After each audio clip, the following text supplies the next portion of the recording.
representing Bende Federal Constituency. Mr. Speaker, sir, I'm from Abia State.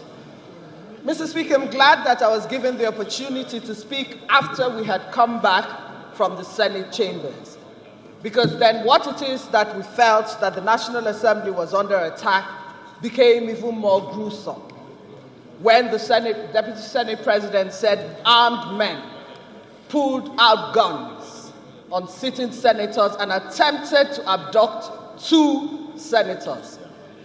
Mr. Speaker, sir, whatever it is, we must come to the full realization that we always say that the National Assembly is under attack. We always say that we're given a bad name so that we can be hung. We're always saying that we're vilified in the press as the most corrupt, most inept, most useless arm of government. But, Mr. Speaker, this takes it to a totally different level. We are now under physical attack. Of course, it was said that it was done in Gestapo style. So, Mr. Speaker, sir, we must also come to the realization that whoever did it were not a bunch of ragtag thugs. There were people who were trained to do that which they have done. My concern is that even in spite of the fact that we speak about the lapses in our security, and we say that the sergeant-at-arms were not up to their billing, could they have actually encountered these people? Do they have the training, the expertise to encounter these type of people?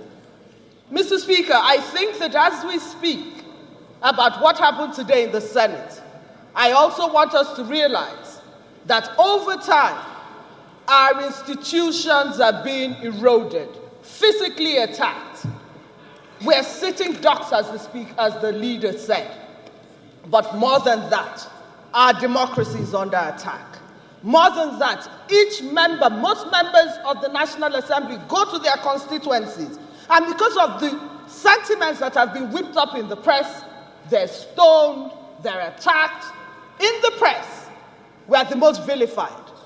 I believe that we must, as a parliament, start to engage more, create some kind of awareness, and to tell Nigerians in the starkest of ways that if we lose our National Assembly, we lose our democracy.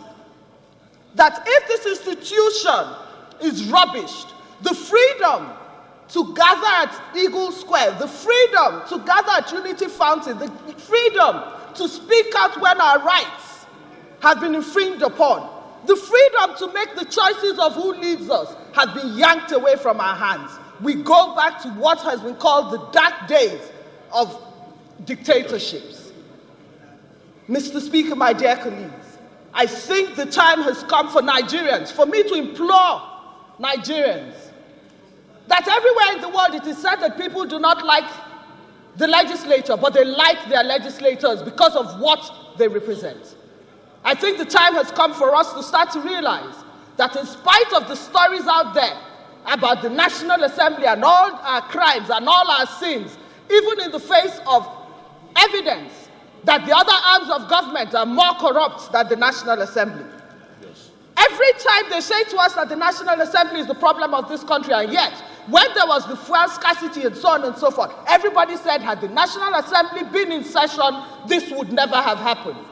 We stand by and for the Nigerian people on a daily basis. Every day we talk about motions about people who have been killed. Every time there's a disagreement on this floor, it's not about personal issues, it's about our constituents and about the country.